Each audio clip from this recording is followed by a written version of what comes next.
ಇದು ಹಣ್ಣಿನ ಬೆಳವಣಿಗೆಯನ್ನು ವೇಗಗೊಳಿಸುತ್ತದೆ ಮತ್ತು ಹಣ್ಣಿನ ಗಾತ್ರ, ತೂಕ ಮತ್ತು ಗುಣಮಟ್ಟವನ್ನು ಗಮನಾರ್ಹವಾಗಿ ಹೆಚ್ಚಿಸುತ್ತದೆ. 30 ದಿನಗಳ ಹೂಬಿಡುವ ಅವಧಿಯಲ್ಲಿ ನಾವು FL77 ಅನ್ನು ಅನ್ವಯಿಸುತ್ತೇವೆ. ಇದು ಹೂವು ಉದುರುವುದನ್ನು ಸಂಪೂರ್ಣವಾಗಿ ತಡೆಯುತ್ತದೆ, ಪ್ರತಿ ಹೂವು ಹಣ್ಣಾಗಿ ಬೆಳೆಯುವುದನ್ನು ಖಚಿತಪಡಿಸುತ್ತದೆ. ಹೂವುಗಳು ಉದುರುವುದಿಲ್ಲವಾದ್ದರಿಂದ ಪ್ರತಿ ಸಸ್ಯವು ಹೆಚ್ಚಿನ ಸಂಖ್ಯೆಯ ಹಣ್ಣುಗಳನ್ನು ಉತ್ಪಾದಿಸುತ್ತದೆ. ಇದಲ್ಲದೆ ಹಣ್ಣುಗಳು ರೋಮಾಂಚಕ ಮತ್ತು ಮಾರುಕಟ್ಟೆ ಗುಣಮಟ್ಟದ್ದಾಗಿರುತ್ತವೆ. ಪರಿಣಾಮವಾಗಿ ಕೊಯ್ಲು ಪೆಟ್ಟಿಗೆಗಳ ಸಂಖ್ಯೆ ಗಮನಾರ್ಹವಾಗಿ ಹೆಚ್ಚಾಗಿದೆ. ನಾವು ಸಾಮಾನ್ಯವಾಗಿ ಎಕರೆಗೆ 80 ಪೆಟ್ಟಿಗೆಗಳ ಇಳುವರಿಯನ್ನು ಸಾಧಿಸುತ್ತೇವೆ. ನಮಸ್ಕಾರ, ನನ್ನ ಹೆಸರು ಗಿರಿಜಾ ಮತ್ತು ನಾನು ಧರ್ಮಪುರಿ ಜಿಲ್ಲೆಯ ತಂಡುಕರಂಪಟ್ಟಿಯ ರೈತ. ನಾವು 1/4 ಎಕರೆ ಜಮೀನಿನಲ್ಲಿ ಟೊಮೆಟೊಗಳನ್ನು ಬೆಳೆಸುತ್ತೇವೆ ಮತ್ತು 2 ಎಕರೆಗಳಲ್ಲಿ ಮೆಣಸಿನಕಾಯಿಗಳನ್ನು ಬೆಳೆಯುತ್ತೇವೆ. ಇವುಗಳ ಜೊತೆಗೆ ಬದನೆಕಾಯಿ ಸೇರಿದಂತೆ ವಿವಿಧ ತರಕಾರಿ ಬೆಳೆಗಳನ್ನು ನಾವು ನಿಯಮಿತವಾಗಿ ಬೆಳೆಸುತ್ತೇವೆ. ನಾವು ಕಳೆದ 10 ವರ್ಷಗಳಿಂದ ಕೃಷಿಯಲ್ಲಿ ತೊಡಗಿಸಿಕೊಂಡಿದ್ದೇವೆ. ಆರಂಭದಲ್ಲಿ ನಾವು ರಾಸಾಯನಿಕ ಆಧಾರಿತ ಕೃಷಿಯನ್ನು ಅಭ್ಯಾಸ ಮಾಡಿದ್ದೇವೆ.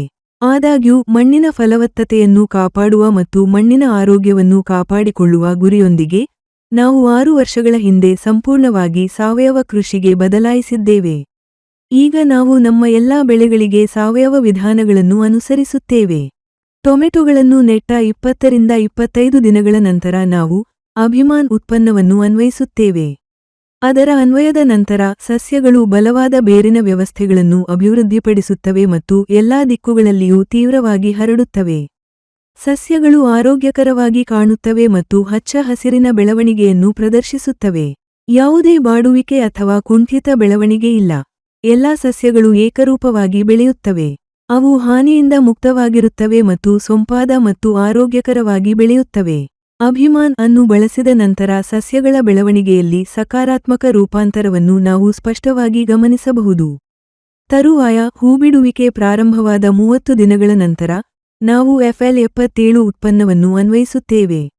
ಇದು ಹೂವು ಉದುರುವುದನ್ನು ಸಂಪೂರ್ಣವಾಗಿ ತಡೆಯುತ್ತದೆ, ಪ್ರತಿ ಹೂವು ಹಣ್ಣಾಗಿ ಬೆಳೆಯುತ್ತದೆ ಎಂದು ಖಚಿತಪಡಿಸುತ್ತದೆ. ಹೂವುಗಳು ಉದುರುವುದಿಲ್ಲವಾದ್ದರಿಂದ ಪ್ರತಿ ಸಸ್ಯವು ಹೇರಳವಾಗಿ ಹಣ್ಣುಗಳನ್ನು ಉತ್ಪಾದಿಸುತ್ತದೆ. ಇದಲ್ಲದೆ ಹಣ್ಣುಗಳು ರೋಮಾಂಚಕವಾಗಿರುತ್ತವೆ ಮತ್ತು ಮಾರುಕಟ್ಟೆ ಗುಣಮಟ್ಟದ ಮಾನದಂಡಗಳನ್ನು ಪೂರೈಸುತ್ತವೆ. ಮುಂದೆ ಹಣ್ಣಿನ ರಚನೆ ಪ್ರಾರಂಭವಾದ ನಂತರ ಸುಮಾರು 40 ರಿಂದ 45 ದಿನಗಳ ಗುರುತು ನಾವು ಆರ್ಬಿಕ್ಸ್ ಉತ್ಪನ್ನವನ್ನು ಬಳಸುತ್ತೇವೆ. ಇದು ಹಣ್ಣಿನ ಬೆಳವಣಿಗೆಯನ್ನು ವೇಗಗೊಳಿಸುತ್ತದೆ, ಗಾತ್ರ, ತೂಕ ಮತ್ತು ಒಟ್ಟಾರೆ ಗುಣಮಟ್ಟದಲ್ಲಿ ಗಮನಾರ್ಹ ಹೆಚ್ಚಳಕ್ಕೆ ಕಾರಣವಾಗುತ್ತದೆ. ವಿಶೇಷವಾಗಿ ಬೇಸಿಗೆಯಲ್ಲಿ ಹಣ್ಣುಗಳು ಚೆನ್ನಾಗಿ ಬೆಳೆಯುತ್ತವೆ, ಗಣನೀಯ ತೂಕ ಮತ್ತು ಹೊಳಪು ನೋಟವನ್ನು ಸಾಧಿಸುತ್ತವೆ. ಹಿಂದೆ ನಾವು ರಾಸಾಯನಿಕ ಗೊಬ್ಬರಗಳನ್ನು ಅವಲಂಬಿಸಿದ್ದಾಗ ನಾವು ಅಂತಹ ಉತ್ತಮ ಗುಣಮಟ್ಟದ ಅಥವಾ ಭಾರವಾದ ಹಣ್ಣುಗಳನ್ನು ಸಾಧಿಸಲಿಲ್ಲ. ಆದಾಗ್ಯೂ ಆರ್ಬಿಕ್ಸ್ಗೆ ಬದಲಾಯಿಸಿದ ನಂತರ ನಾವು ತಿರುಳಿರುವ ಭಾರವಾದ ಮತ್ತು ಉತ್ತಮ ಗುಣಮಟ್ಟದ ಹಣ್ಣುಗಳನ್ನು ಕೊಯ್ಲು ಮಾಡುತ್ತೇವೆ. ಇದರ ಪರಿಣಾಮವಾಗಿ ಒಟ್ಟಾರೆ ಇಳುವರಿ ಹೆಚ್ಚಾಗುತ್ತದೆ.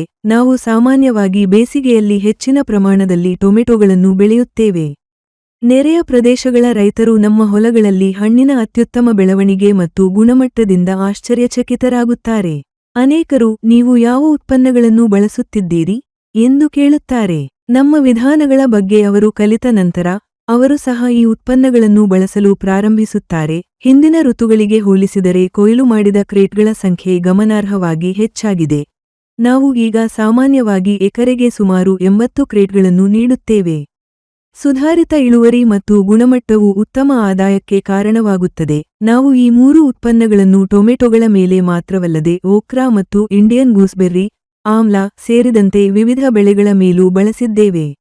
ಈ ಎಲ್ಲಾ ಬೆಳೆಗಳು ಅತ್ಯುತ್ತಮ ಬೆಳವಣಿಗೆ, ಹೆಚ್ಚಿನ ಇಳುವರಿ ಮತ್ತು ಉತ್ತಮ ಗುಣಮಟ್ಟವನ್ನು ತೋರಿಸಿವೆ. ಅಭಿಮಾನ್, FL77 ಮತ್ತು ಆರ್ಬಿಕ್ಸ್ ಎಂಬ 3 ಉತ್ಪನ್ನಗಳ ನಿರಂತರ ಬಳಕೆಯು ಟೊಮೆಟೊ ಸಸ್ಯಗಳಲ್ಲಿ ಬೇರು ಮತ್ತು ಕಾಂಡದ ಬೆಳವಣಿಗೆಯಲ್ಲಿ ಗಮನಾರ್ಹ ಹೆಚ್ಚಳಕ್ಕೆ ಕಾರಣವಾಗಿದೆ. ಸಸ್ಯಗಳು ಆರೋಗ್ಯಕರವಾಗಿ ಬೆಳೆದಿವೆ, ಹೂವು ಉದುರುವುದು ಕಡಿಮೆಯಾಗಿದೆ ಮತ್ತು ಹೆಚ್ಚಿನ ಹೂವುಗಳು ಯಶಸ್ವಿಯಾಗಿ ಹಣ್ಣಾಗಿ ಬೆಳೆದಿವೆ. ಹಣ್ಣಿನ ಸಂಖ್ಯೆ, ತೂಕ, ತಿರುಳಿರುವಿಕೆ ಮತ್ತು ಒಟ್ಟಾರೆ ಗುಣಮಟ್ಟದಲ್ಲಿ ಸುಧಾರಣೆ ಕಂಡುಬಂದಿದೆ. ಶುಷ್ಕ ಹವಾಮಾನ ಪರಿಸ್ಥಿತಿಗಳಲ್ಲಿಯೂ ಸಹ ಉತ್ತಮ ಗುಣಮಟ್ಟದ ಉತ್ಪನ್ನಗಳು ಮತ್ತು ಹೆಚ್ಚಿದ ಇಳುವರಿಯನ್ನು ಸಾಧಿಸಲಾಗಿದೆ. ಟೊಮೆಟೊಗಳೊಂದಿಗೆ ಮಾತ್ರವಲ್ಲದೆ ಇತರ ತರಕಾರಿ ಬೆಳೆಗಳೊಂದಿಗೆ ಸಹ ಸಕಾರಾತ್ಮಕ ಫಲಿತಾಂಶಗಳನ್ನು ಗಮನಿಸಲಾಗಿದೆ. ಆದ್ದರಿಂದ ನನ್ನ ಅನುಭವದ ಆಧಾರದ ಮೇಲೆ ನಾನು ಈ 3 ಉತ್ಪನ್ನಗಳ ಬಳಕೆಯನ್ನು ಪೂರ್ಣ ಹೃದಯದಿಂದ ಮತ್ತು ವಿಶ್ವಾಸದಿಂದ ಶಿಫಾರಸು ಮಾಡುತ್ತೇನೆ. ಧನ್ಯವಾದಗಳು.